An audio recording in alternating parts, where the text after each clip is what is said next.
Whenever I see a bendable straw, I see a love story. My story begins in 2013 when I had landed what I thought at the time was my dream job, the head of design for Xbox, Microsoft's video game platform. During that time, I had read an article about a good night's sleep being the new status symbol. I had obsessed about making the perfect bed and getting as good a sleep as possible, and in doing so, I bought an oversized duvet that actually led to my falling out of bed one early summer evening. After falling out of bed, I started to feel sick and went to the emergency room.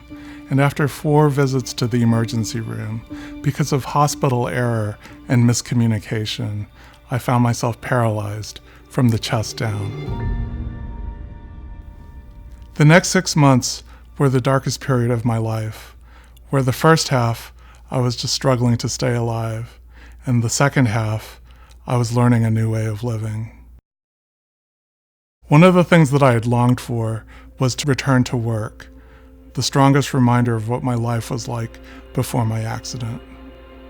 I returned to work on the eve of the launch of the new Xbox console. In typical corporate American life, while I had been gone, the entire company had gone through a reorganization. I found that I, along with the other heads of design of the various products, now reported to a centralized team. And our team's leader had tasked us with articulating a design agenda. In other words, the common characteristics and themes that unite our various products. One of the themes that I had embraced was accessibility.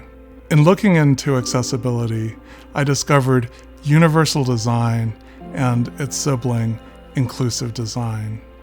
Just to be clear, universal design, inclusive design, and accessibility are often used interchangeably, when in fact, accessibility is an outcome, and inclusive design and universal design are 2 among many approaches or methods to achieve that outcome. On the one hand, universal design, as its name implies, focuses on the output of the design process, making a solution as universally accessible to as broad an audience as possible.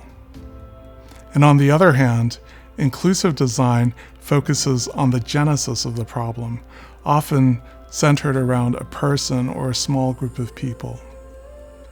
One thing that sets inclusive design apart is that it assumes that what benefits the individual benefits many.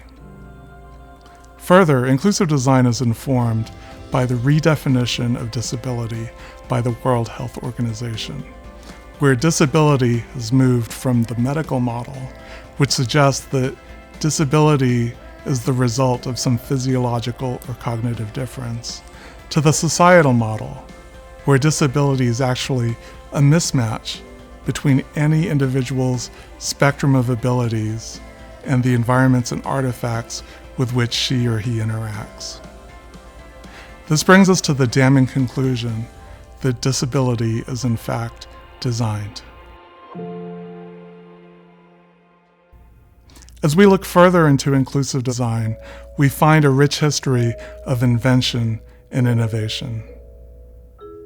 Take, for example, the remote control. The original design intent of the remote control was to help people with mobility impairments who couldn't easily cross their living rooms to change the channel or the volume on their televisions. Jump a few decades ahead, and all of us expect the remote control to be a de facto feature of any television that we buy.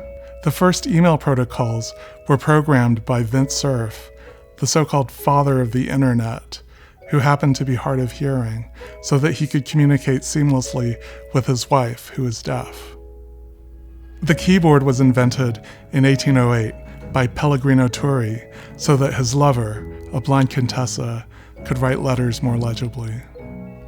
The list goes on: closed captioning, the telephone, the electric toothbrush, cruise control on your car, the audiobook.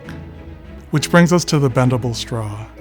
Invented in the 1930s in San Francisco, Joseph Friedman brought his young daughter to a soda fountain, and he noticed that she had difficulty drinking her milkshake, where the counter was set too high and the glass was very tall so that the straw went over her head.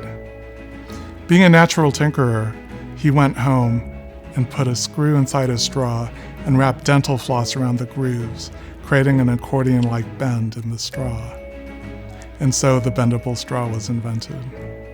The thing about these inventions is that they all have one thing in common, that they are all love stories, that they are all expressions of love by the inventor or the designer for someone for whom they care deeply.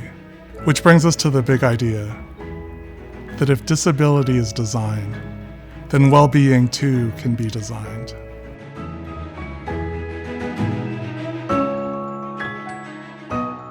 So how do we bridge that gap?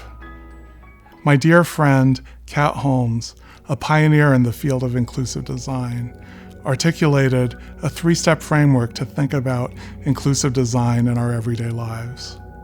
The first step is to identify exclusion, whether you yourself experienced it or by someone you love. The second is to solve on the personal level for that exclusion, assuming that that solution will benefit others, regardless of whether they experience the source of that exclusion or not. Finally, to share and socialize, to scale that solution to many. In the words of legendary designer Charles Eames, design for someone you love, that someone might be you. It is my hope that by embracing inclusive design, we begin to recognize everyday objects and experiences that are born out of love and empathy and caring, and that we realize that we live in a world where each one of us is surrounded by everyday love stories.